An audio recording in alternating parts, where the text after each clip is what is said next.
lantas bagaimana evaluasi ibadah haji tahun 1443 Hijriah akan kita bahas bersama anggota Komisi 8 DPR RI Diah Pitaloka. Selamat sore waktu Indonesia, Ibu Diah. Ya, Selamat sore. Ibu Diah, ini apa saja yang menjadi catatan dari Komisi 8 DPR RI terkait penyelenggaraan haji pada tahun ini? Ya, ini kita di tengah jemaah haji Indonesia juga sedang menyelesaikan rangkaian ibadah di Armina ya, Arafah, Mina, dan Musdalifah. Semalam di Musdalifah juga ramai sekali.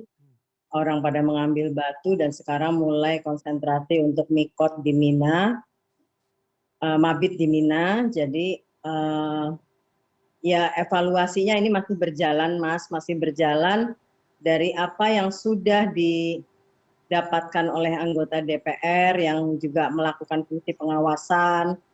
Kita beberapa hari mengunjungi beberapa pondokan, juga melihat cateringnya gitu ya. Sejauh ini ada beberapa catatan, misalnya keterlambatan catering, lalu juga ada beberapa yang makanan ya, makanan itu basi, dan kalaupun diganti nggak langsung ya, ada yang bisa diganti uang, tapi sebagian besar diganti waktunya sudah cukup panjang gitu ya. Biasanya karena panas atau cateringnya sendiri kekurangan tenaga kerja sehingga kewalahan gitu yang mengerjakannya di lapangan, itulah yang mengantarkannya juga kepada jemaah haji Indonesia. Nah, lalu juga kita juga melihat catatan juga misalnya kamar yang tidak rata huniannya dari 3, atau juga ada yang satu kamar 6 jemaah dan toiletnya tuh cuma 1. Nah, tentu ini kita evaluasi ini kita ingin untuk meningkatkan pelayanan haji ke depannya, karena begitulah semangatnya ya. Dari catatan ini kayak misalnya kalau satu kamar 6 orang kan tentu repot kalau harus berbagi satu kamar mandi. Nah, ini juga kita sudah sampaikan juga ke Kementerian Agama untuk nanti lebih proporsional lah, kalau bisa ya satu kamar 3 sampai 4 lah, tidak ada yang 3, ada yang 6. Juga hotelnya yang beragam, ada yang hotelnya bagus, ada yang hotelnya kurang bagus di pondokan haji. Nah, ini juga kita kalau bisa standar hotelnya tuh ya nggak jauh lah, kalau bisa juga rata gitu. Ini juga catatan kita. Yang ketiga ya Armina, dari harga yang kita bayarkan kita merasa ada peningkatan gitu ya, tapi kalau dibandingkan harganya itu kurang memuaskan lah gitu. Kita masih ingin muasasah gitu ya, pihak muasasah yang diajak bekerja sama dengan Kementerian Agama juga melakukan peningkatan. Oke, baik. Ibu Diah, ini kan salah satu yang menjadi highlight di tahun ini juga mengenai Haji Furoda begitu ya. Ada lebih dari 4.000 calon jemaah Haji Furoda yang gagal berangkat pada tahun ini. Anda melihatnya seperti apa, Bu?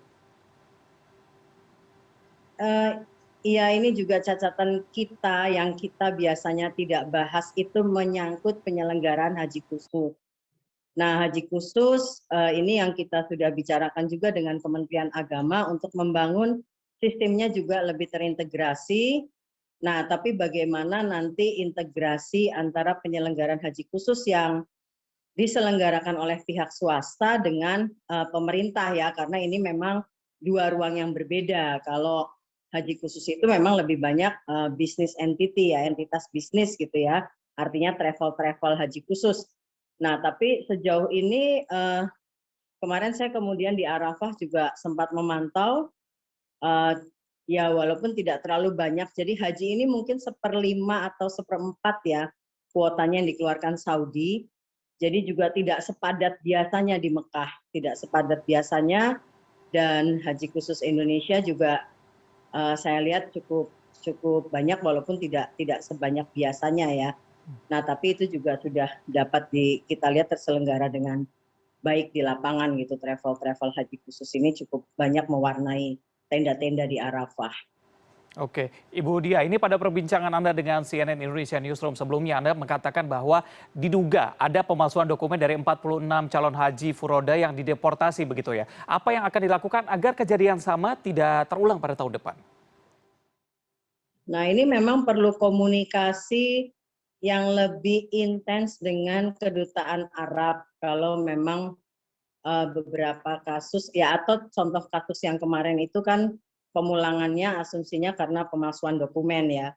Nah ini menurut saya memang kita berharap ada integrasi sistem antara penyelenggaraan kuota, pemberian kuota dari pemerintah Arab yang sebetulnya tidak selalu kuotamu Furoda ini dikeluarkan oleh pemerintah Arab secara jalur resmi gitu ya, tapi juga banyak yang menjual secara privat gitu ya, secara pribadi-pribadi. Nah ini tentu yang regulasinya harus diintegrasikan dengan sistem haji yang dibangun bersama oleh pemerintah Saudi dengan Indonesia.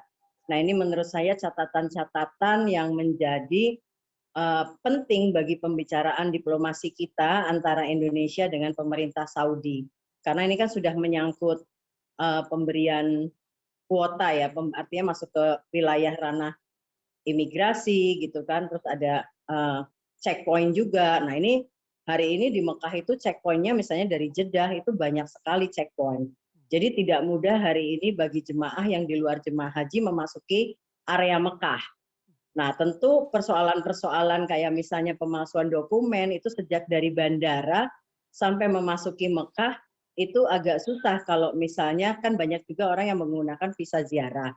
Nanti masuk Mekahnya tuh pakai tasreh gitu ya, yang bayar lagi izin masuk Mekahnya.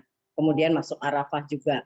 Nah, dengan banyaknya pengetatan surat menyurat administrasi oleh pemerintah Saudi, otomatis kasus-kasus gini yang secara logika perizinannya, misalnya masuk ke Arab dari Riyadh lalu masuk lewat jalur darat lewat Mekah.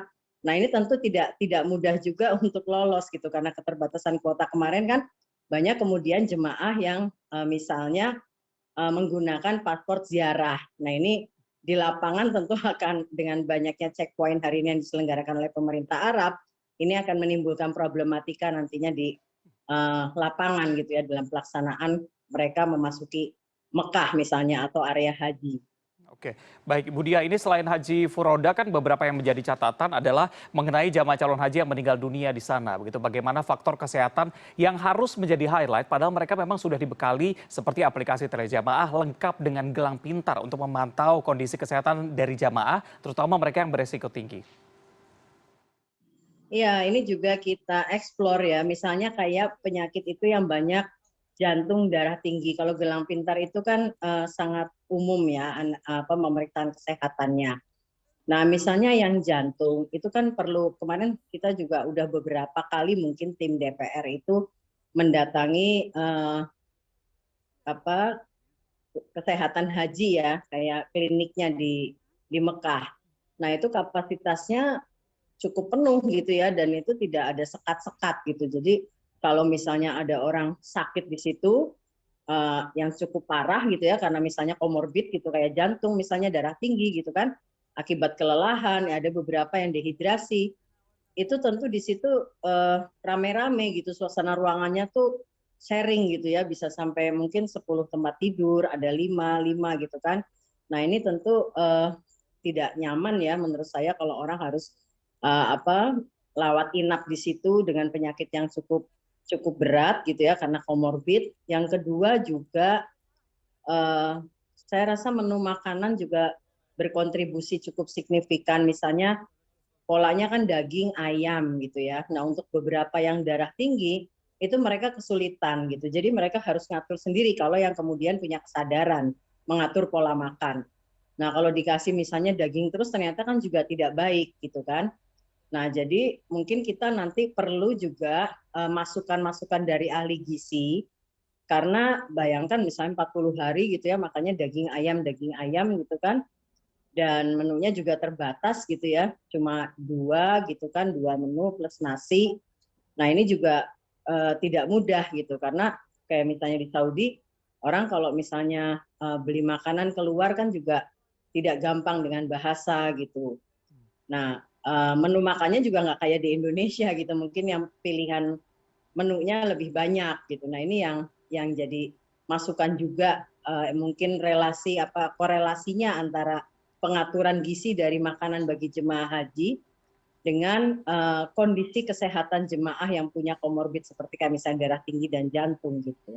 Oke, ya beberapa catatan tadi diharapkan bisa menjadi evaluasi ya Bu, sehingga tahun depan permasalahan-permasalahan kecil tadi tidak terulang dan jamaah juga bisa lebih leluasa untuk beribadah di Tanah Suci nanti. Terima kasih Kecil Ibu tapi Dia Pitaloka. Ya, terima oh iya, kasih terus Ibu catatan Dia. kita juga toilet ya. Ya, baik Bu. Terima kasih sudah bergabung bersama kami di CNN Indonesia Newsroom. Selamat sore.